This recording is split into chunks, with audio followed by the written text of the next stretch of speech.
한 절씩 교독하시고 13절 함께 읽겠습니다. 그러므로 생각하라. 너희는 그때에 육체로는 이방인이요 손으로 육체에 행한 할례를 받은 무리라 칭하는 자들로부터 할례를 받지 않은 무리라 칭함을 받는 자들이라. 그때에 너희는 그리스도 밖에 있었고 이스라엘 나라 밖의 사람이라. 약속의 언약들에 대하여는 외인이요 세상에서 소망이 없고 하나님도 없는 자이더니. 함께 보시겠습니다. 이제는 전에 멀리 있던 너희가 그리스도 예수 안에서 그리스도의 피로 가까워졌느니라. 아멘. 여러분, 삶을 살아가다 보면 참 인생에 많은 변화의 순간들이 찾아오게 되죠. 어떤 사람들은 어떤 큰 계기를 통하여서 사건을 경험함으로 인하여서 그 생각이 바뀌고 그 삶의 방향이 바뀌게 되는 순간들을 맞이하게 됩니다. 그런데 어떤 사람들은 아무리 큰 사건과 아무리 큰 경험을 해도 전혀 그 마음과 생각이 변하지 않고 오직 자신의 철학과 자신의 생각만을 관철하면서 변하지 않는 삶을 살아가는 모습들도 종종 보게 되죠. 우리가 이런 사람들을 통해서 종종 하는 이야기가 있습니다. 개구리 올챙이적 생각하지 못한다, 또는 뭐 여러 가지 표현들이 있죠. 우리가 삶을 살아가면서 예수님을 만나고 하나님을 만나고 우리가 하나님의 자녀로 변화되었다면 이제 하나님의 자녀에 합당한 삶을, 변화된 삶을 살아가야 함에도 불구하고 여전히 변화되지 못한 상태에 머물러서 그 변화되지 못한 모습으로 살아가고 있는 나의 모습을, 또한 우리들의 모습을 발견할 때가 참 많습니다. 오늘 본문 읽은 에베소서 말씀은 흔히들 바울 신학의 정수라고도 이야기를 합니다. 그리고 그 안에서도 특별히 오늘 우리가 읽은 본문의 말씀은 에베소서의 정수라고도 할 수 있을 만큼 예수 그리스도의 사역의 구체적인 결과에 대해서 아주 짧고도 간략하게 깊이 있게 설명을 하고 있는 것을 보게 됩니다. 오늘 말씀을 통해서 화평으로 세우신 예수 그리스도의 놀라운 이 귀하고 복된 사역에 대해서 우리가 깊이 묵상하고 깨달으며 우리의 남은 모든 삶을 다해서 화평으로 세워주신 주님의 교회를 든든히 세워나갈 수 있는 귀하고 복된 은혜의 시간이 되시기를 바랍니다. 먼저 우리가 그때가 언제인지를 한번 살펴보고자 합니다. 사도 바울은 에베소서 2장 1절에서 3절 말씀을 통해서, 그리고 오늘 우리가 읽은 본문 말씀을 통해서 우리가 구원받기 전에 인간의 상태가 어떠하였는지를 그때라고 표현하면서 설명을 하고 있는 모습을 보게 됩니다. 먼저 1절부터 3절 말씀을 보면, 그는 허물과 죄로 죽었던 너희를 살리셨도다.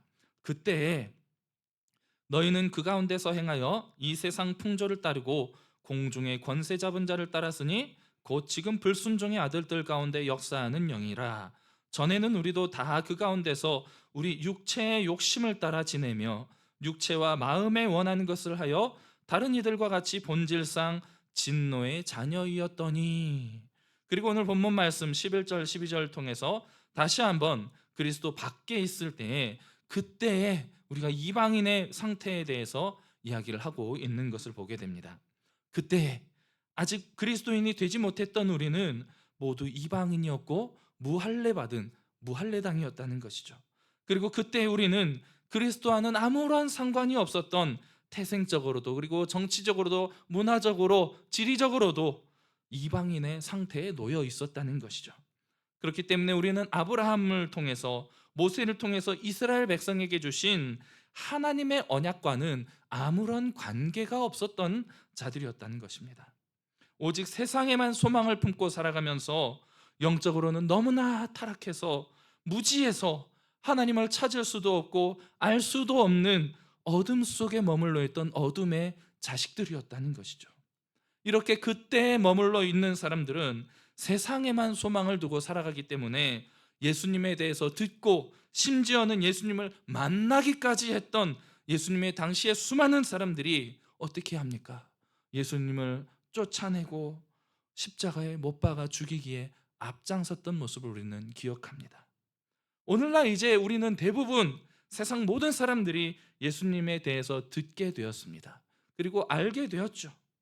그럼에도 불구하고 여전히 그때에 머물러 있는 세상 사람들은 이 세상에만 소망을 두며 살아가기 때문에 예수님을 영접하고 새로운 삶을 살아가는 것을 너무나 두려워하고 있다는 것입니다. 복음서 말씀을 보면 마가복음과 누가복음 두 곳에 기록이 되어 있는데, 예수님께서 가다라 데가볼리라는 지역을 이제 건너가실 때에 지나가시는데 귀신 들린 사람이 무덤에 나와서 예수님을 만나게 되고 예수님이 그 사람의 귀신을 쫓아내주게 되죠. 근데 이 귀신들이 예수님에게 요구를 합니다. 우리를 그냥 쫓아보내지 마시고 저곳에 있는 돼지떼에 들어갈 수 있도록 허락해 주십시오. 그래서 예수님이 그것을 허락하자 이 돼지떼들이 미쳐가지고 산비탈을 내리달라서 물속으로 다 빠져 죽게 됩니다. 이곳 가다라, 거라사, 데가볼리라고 불리우는 이 지역 사람들은 모두 이방인들이 살고 있는 지역입니다.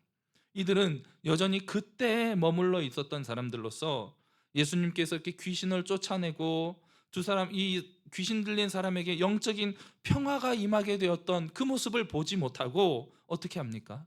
오히려 돼지떼들이 물속에 몰살당하는 모습을 보고 이것이 자기들에게 큰 손해로 다가오게 된 모습을 보고 예수님을 쫓아버립니다. 우리를 떠나가십시오. 예수님을 떠나보내는 모습을 보게 되죠. 비슷한 사건이 사도행전 16장 말씀에 또 나타납니다. 바울과 실라가 빌립보에서 전도를 하다가 한 귀신 들린 여종을 보게 됩니다. 귀신 들린 것을 보고도 이 귀신을 쫓아내면 그 후폭풍이 너무나 크다는 것을 알기 때문에 바울과 실라가 며칠 동안 피해 다녔습니다. 그런데 이 귀신 들린 여자가 어떻게 합니까? 바울을 쫓아다니면서 괴롭히는 거예요. 그러자 바울이 얼마나 귀찮았는지 이 여종의 귀신을 쫓아버립니다. 그러자 이 여종이 귀신이 떠나가고 주님께서 주신 평화가 임하게 되자 더 이상 점을 치지를 못하는 거죠. 이 여종은 귀신이 들려서 점을 쳐서 그 주인들에게 큰 이익을 안겨주던 여인이었는데 이 주인들은 이 여종이 귀신이 떠나가고 평화를 누리게 되는 모습을 보고 그 여인은 평화를 보고 기뻐하는 것이 아니라 어떻게 합니까? 자신들에게 손해가 입혔다라고 생각해서 바울과 실라를 때리고 옥에 가두게 되는 모습을 보게 됩니다. 이것이 바로 예수님을 영접하지 못하고 여전히 세상의 소망을 두며 그때 그 상태에 머물러 있는 자들의 모습이라는 것이죠. 예수님을 통해서 하늘의 평화를 누리려고 하기보다는 세상의 소망을 두며 예수님을 따르는 삶이 내 이익과 상반되는 상황에 오게 되면 언제든지 예수 믿는 것을 포기할 준비가 되어 있는 거죠. 오히려 예수님을 내 삶 속에서 내 마음 속에서 멀리 떠나보내려고 하는 그러한 본성을 가지고 있는 것이 바로 그때에 머물러 있는 자들이라는 것입니다. 오늘 본문 말씀이 우리의 이런 영적인 비참한 상황에 대해서 그때라는 표현을 통해서 이야기를 하고 있는 이유는 우리가 과거에 얼마나 구원의 특권을 누리지 못하고 하나님의 은혜에서 멀어져 있는가를 이야기하기보다는 이제 앞으로 설명할 현재 예수 그리스도를 통해서 우리가 갖게 된 이 놀라운 은혜와 축복이 얼마나 크고 소중한 것인지를 더욱더 깊이 강조하기 위하여서 먼저 그때 우리가 이런 상태였다라는 것을 설명하고 있다는 것이죠. 자, 그렇다면 이제는 우리가 어떠한 상태가 되었을까요? 13절 말씀을 보면 이제는 전에 멀리 있던 너희가 그리스도 예수 안에서 그리스도의 피로 가까워졌느니라 라고 말씀하고 있습니다. 우리 안에 어떤 일이 일어나게 되었는지를 이 말씀을 통해서 선언하고 있는 것이죠. 사도 바울은 가까워졌다라는 이 단어에 대한 의미에 대해서 뒤에 이어지는 14절부터 18절까지의 말씀을 통해서 설명을 하고 있습니다. 먼저 14절부터 15절 말씀을 통해서는 이방인들과 이스라엘이 가까워지게 되었다. 그리고 16절부터 18절 말씀을 통해서는 이방인과 이스라엘이 가까워지고 하나가 되어서 하나님과 화목하고 아버지께 나아감을 얻어 이제 이방인과 이스라엘이 하나 된 모습으로 하나님과 가까워지게 되었다라는 것을 설명하고 있는 것이죠. 이렇게 사람과 사람, 이방인과 유대인들 사이에 수평적인 화평에 대해서 그리고 사람과 하나님 사이의 수직적인 화평에 대해서 다루는 이 14절부터 18절의 말씀은 사도 바울의 평화의 복음의 핵심이라고도 할 수가 있을 것입니다. 참된 화평은 오직 예수 그리스도로부터만 주어질 수 있는 것이기 때문에 14절 말씀에 이렇게 설명합니다. 그는 우리의 화평이신지라 라는 말씀으로 이 14절 말씀을 시작하게 되는 것이죠. 이스라엘과 이방을 둘로 나누어 놓았던 중간에 막힌 담 그리고 원수된 것, 이것을 이 두 단어는 유대인과 이방인의 사이가 어떤 상태였는지를 분명하게 가르쳐주는 표현이라고 할 수가 있습니다. 율법으로 규정된 유대인과 이방인의 구별로 인해서 서로 적대할 수밖에 없었던 이 관계가 이제는 예수님이 자기 육체를 통해서 막힌 담을 어시고 원수된 것을 하나 되게 하셨다는 것이죠. 이렇게 원수를 하나 되게 하신 목적은 15절 말씀에서 잘 드러내 보여주고 있습니다. 법조문으로 된 계명의 율법을 폐하셨으니 이는 이 둘로 자기 안에서 한 새 사람을 지어 화평하게 하시고, 이렇게 예수님은 유대인도 이방인도 아닌 한 새 사람을 만드셔서 더 이상 이방인과 유대인의 구별과 차별이 없는 상태로 회복해 주셨다는 것입니다. 마태복음 10장 2절에서 4절 말씀을 보면요, 예수님의 12제자의 이름이 나옵니다. 혹시 예수님 12제자의 이름 다 기억하고 계십니까? 다 기억하시죠? 예. 이 성경의 여러 가지 내용들을 우리가 기억해야 될 것들이 참 많은데, 제가 이 성경의 내용을 암송하는 방법 중에 하나는 첫 글자를 따서 외우는 거예요. 예수님의 제자들의 이름도 제자 이름의 첫 글자를 따서 12글자만 외우면 이름이 외워져요. 베안야요 빌바도마 야다 시가 하면은 12사람 이름이 쫙 나오는 거죠. 십계명을 외울 때도 마찬가지입니다. 신우망한 부살간도 거탐, 이렇게 10글자 외우면 십계명 10개 쫙 외울 수 있는 거예요. 이렇게 12명의 예수님의 제자들이 이름이 나타나는데, 12사도의 이름은 이러하니 베드로라 하는 시몬을 비롯하여 그의 형제 안드레와 세베대의 아들 야고보와 그의 형제 요한, 빌립과 바돌로메 도마와 세리마테, 알페오의 아들 야고보와 다데오, 가나나인 시몬 및 가룟 유다 곧 예수를 판 자라. 이렇게 12제자들의 이름이 나오고 있는데, 이 12명의 제자들 가운데에서 독특한 관계에 있는 두 사람을 발견할 수가 있습니다. 이 독특한 관계에 대해서 이 표현을 하기 위해서 이 마태복음 본문에서는 이 두 사람만 그들의 신분의 특징을 적어 놓고 있어요. 다른 제자들의 이름은 그냥 이름만 언급하거나 누구의 아들 이렇게 나오는데, 이 두 사람은 누구 어떤 누구 이렇게 표현을 했다는 거죠. 그게 바로 누구냐면 세리마테 그리고 가나나인 시몬 두 사람입니다. 이 두 사람은 결코 한 단체에 몸담을 수 없는 사람들입니다. 한 유대인이지만 서로 적대시하고 보이기만 하면 서로 잡아 죽여야 할 그런 입장에 있는 사람들이에요. 마태는 세리죠. 세리는 어떤 사람입니까? 로마의 편에서 이스라엘 백성들을 압제하고 괴롭히고 세금을 걷는데 정해진 세금보다 더 많이 걷는 사람들이에요. 그래서 자기 배를 불리는 사람들이죠. 가나나인 시몬이라는 사람은, 여기서 가나나인이라는 단어가 뭐냐면 열심당원이라는 뜻입니다. 열심당원은 로마로부터의 독립을 꾀하는 과격한 독립운동가 단체에 속해 있다는 거예요. 자, 로마의 편에 서 있는 세리마테, 그리고 로마로부터 해방을 꿈꾸는 열심당원 시몬, 이 두 사람이 어떻게 함께 할 수가 있겠습니까? 마태가 이 가나나인 시몬을 본다면 무조건 로마 당국에 신고해가지고 잡아가세요 해야 되는 거예요. 반대로 가나나인 시몬이 마태를 만난다면 이거를 때려 죽이거나 해코지를 하거나 어떻게 해서든지 괴롭혀야 할 1순위 대상이었다는 거죠. 그런데 이토록 서로 적대시할 수밖에 없는 원수와 같은 이 두 사람이 예수님을 만남으로 인하여서 예수님 안에서 주님을 따르며 한 공동체로 예수님의 제자로 하나가 되는 모습을 보여주고 있다는 것이죠. 이렇게 14절부터 15절 말씀에 사람과 사람 사이의 수평적인 화평에 대해서 이야기를 하고 있다면, 16절에서는 이제 방향을 바꾸게 됩니다. 수직적인 방법, 목적과 그 방법을 이야기하고 있죠. 16절 말씀을 보면 또 십자가로 이 둘을 한 몸으로 하나님과 화목하게 하려 하심이라. 원수된 것을 십자가로 소멸하시고. 그의 십자가 누굽니까? 예수 그리스도의 십자가를 통하여 이 둘을 누구요? 사람과 하나님을 한 몸으로 화목하게 하셨다라는 것입니다. 15절에서 16절에서 수평적인 관계와 수직적인 관계를 원수된 것으로 반복해서 설명을 하고 있습니다.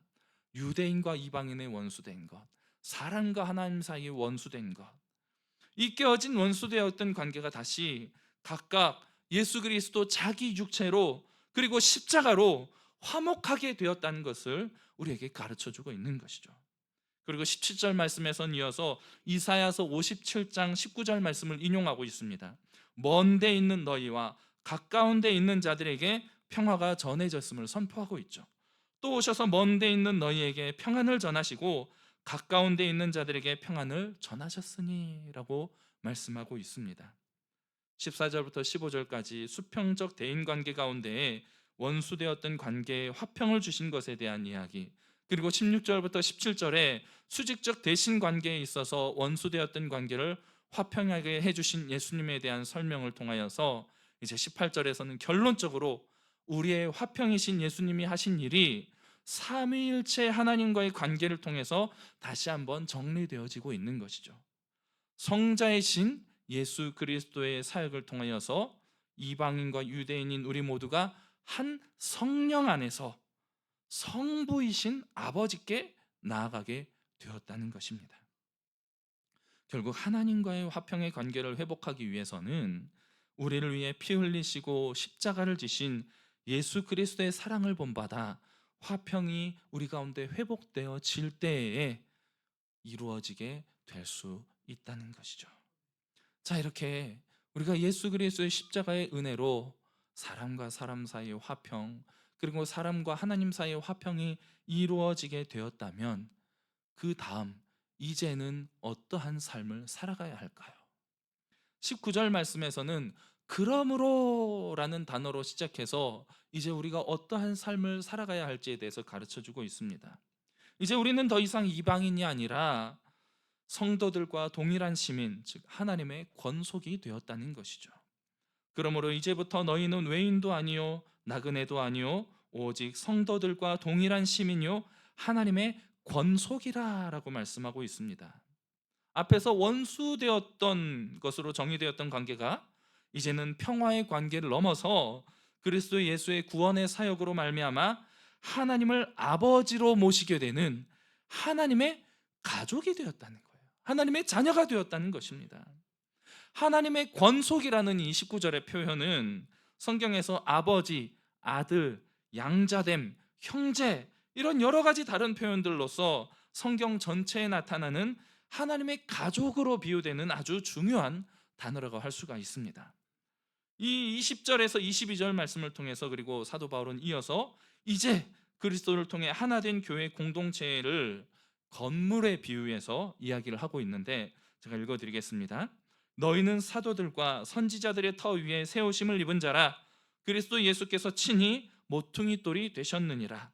그의 안에서 건물마다 서로 연결하여 주 안에서 성전이 되어가고 너희도 성령 안에서 하나님이 거하실 처소가 되게 하여 그리스도 예수 안에서 함께 지어져 가느니라. 성도들과 동일한 시민이자 하나님의 권속이 된 우리들은 이제 사도들과 선지자들을 통해서 주어진 말씀이라는 든든한 기초 위에서 지어져 가게 되었다는 것이죠. 이 기초의 중심은 모퉁이 돌이 되신 예수 그리스도이시며 사도들과 선지자들이 바로 이 기초를 세우는 역할을 감당하게 되었다는 것입니다. 이제 우리는 예수 그리스도 안에서 서로 어떻게 되어집니까? 연결되어지고 함께 지어져가는 공동체가 되었다는 거예요. 함께 지어져가는 궁극적인 목표점이 바로 21절, 22절에서 가르쳐주고 있는 것처럼 주 안에서 성전이 되는 것이고 그리고 성령 안에서 하나님이 거하실 처소가 되는 거예요. 이렇듯 하나님의 백성들이 하나님이 거하실 처소가 되어야 된다라는 이 가르침은 요한복음 2장 19절 말씀을 통해서 예수님이 이렇게 말씀하십니다. 너희가 이 성전을 헐라 내가 사흘 동안에 일으키리라 라고 자기 육체를 가리켜 성전이라고 말씀하신 예수님의 가르침에서 시작이 되고 있습니다. 그리고 고린도전서 3장 16절 그리고 고린도후서 6장 16절에서 성령이 거하시는 하나님의 성전이라고 우리에게 가르쳐주고 있죠. 그리고 베드로전서 2장 5절 말씀에서는 예수 그리스도를 통해 세워진 거룩한 제사장이다 라고 가르쳐줍니다. 그리고 마지막으로 요한계시록 21장 3절 말씀을 통해서 영원히 하나님과 함께하게 될 그때로 연결되어지는 이 놀라운 역사를 예수님께서 화평을 통해서 이루어 주셨다는 것입니다. 그런데 더욱 중요한 것은요, 모퉁이 돌이 되신 예수 그리스도를 중심으로 든든한 말씀 위에, 기초 위에 서로 연결되게 하시며 함께 지어져 가는 일이 완료된 게 아니라는 거예요. 계속해서 진행되어져야 할, 그리고 우리 안에서 계속 진행되고 있는 현재 진행형이라는 것입니다. 결국 대인관계의 화평이든, 그다음에 하나님과의 수직적인 화평이든 완전하게 이루어진 일이 아니고 점차적으로 계속적으로 우리 안에서 이루어져 가고 있는, 그리고 힘써 이루어 가야 할 일이라는 것입니다. 그렇기 때문에 사도 바울은 에베소서 3장 3절 말씀을 통해서 평안에 매는 줄로 성령이 하나 되게 하신 것을 힘써 지키라라고 명령을 하고 있는 것이죠. 사랑하는 성도 여러분, 사도 바울이 본문 말씀을 통해서 우리에게 주는 예수 그리스도를 통한 평화의 복음의 메시지는 오늘을 살아가는 우리들에게 있어서 너무나도 중요한 가르침입니다. 갈라디아서 3장 28절 말씀을 통해서 너희는 유대인이나 헬라인이나 종이나 자유인이나 남자나 여자나 다 그리스도 예수 안에서 하나이니라 라고 선언을 하고 있는데, 이 선언을 하기 직전에 그 앞에 27절 말씀에서 누구든지 그리스도와 합하기 위하여 세례를 받은 자는 그리스도로 옷 입었느니라 라고, 먼저 28절에 이 일들이 하나님 안에서 하나가 되기 위하여서 먼저 이루어져야 할 일이 무엇이다? 바로 예수 그리스도와 연합하는 것이다 라는 것을 전제하고 있다는 것이죠. 결국 무슨 말입니까? 내가 가진 의로, 내가 베푸는 사랑으로 화평을 이루는 것이 아니고, 오직 세례를 통해서 그리스도와 연합한 성도가 예수 그리스도로 옷 입어서 그리스도의 의와 그리스도의 사랑 안에서만 화평을 누릴 수가 있다는 것입니다. 예수 그리스도께서 자신의 피로, 자신의 몸으로 십자가를 통해 이러한 모든 차별과 적대감을 다 허물어 주시고 우리 안에 온전한 평화를 이루어 주셨다는 것입니다.